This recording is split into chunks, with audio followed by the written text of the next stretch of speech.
namwe abagala okwesimbawo manifesto z'obulimba muziyuze kubawonyaawo abagala okwesimbawo ezo manifesto zammwe ez'obulimba muziyuze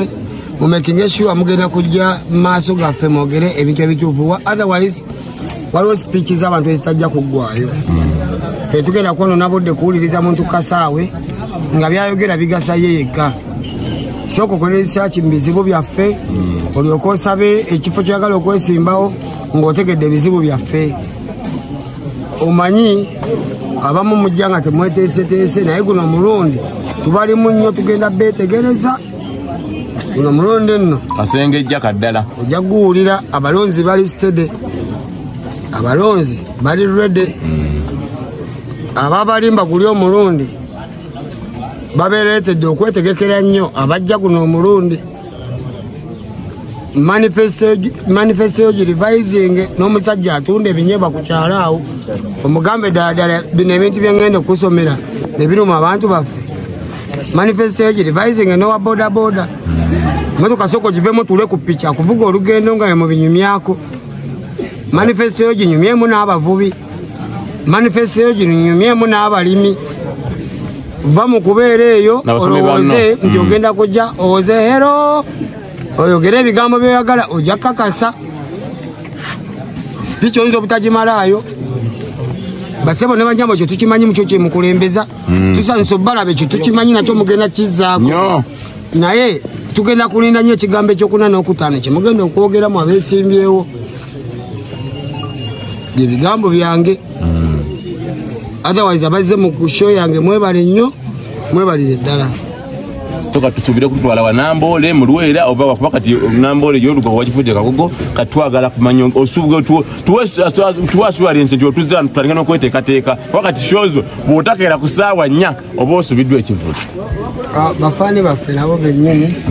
bajja kusiima ewabasuubira nti wasobola bangwira okutuuka tegekewo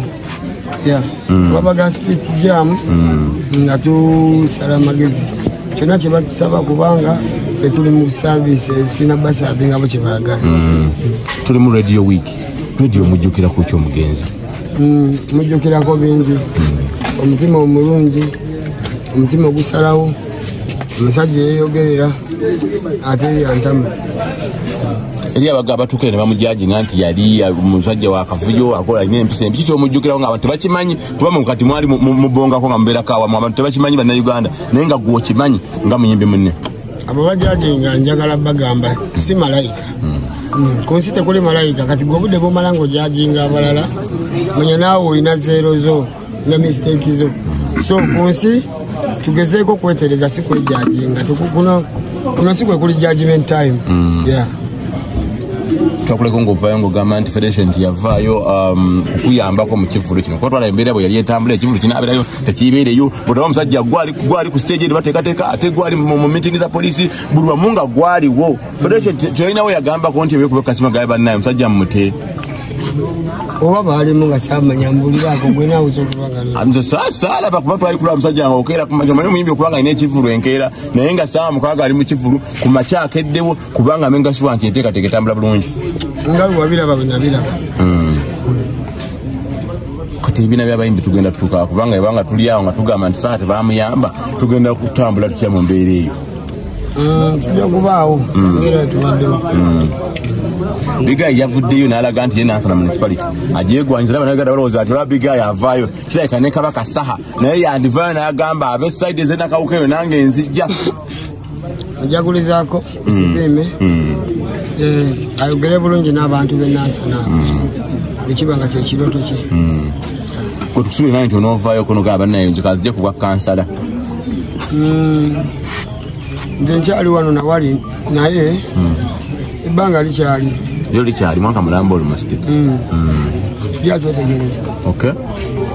kati onaganda abali ewaka bagamba kiso kyaliwo pate paka kuwulira buya buli ajja saawa yonna paka kiro abali ewaka kyenyinza obagamba kamera yino wano zonna kamera zo nyingi oba kamera noonya maaso gange gyozulula gibonge naawe beera busy abali bakabaga bagala okujena kapate paka kulira bulungi kiro kyejo buli atuka kubanza wentukidde nabantu mu lusani yawo nempapagala nalwo abali ekyotera tujja pande mwabirabye abali mutukula tujja ku 8 tubalimu awo yona gye muli tujja tubagambye abali mu love Valentine saa kupita tujibagambye abagenda ku ssomero tubagaliza mu bisome mu bitegeere fizi z'abazadde zireme kufa nammwe abagenda okubeera mu vaaka discipline abali waka humbleness na kuyamba kube waka buli muntu abeere active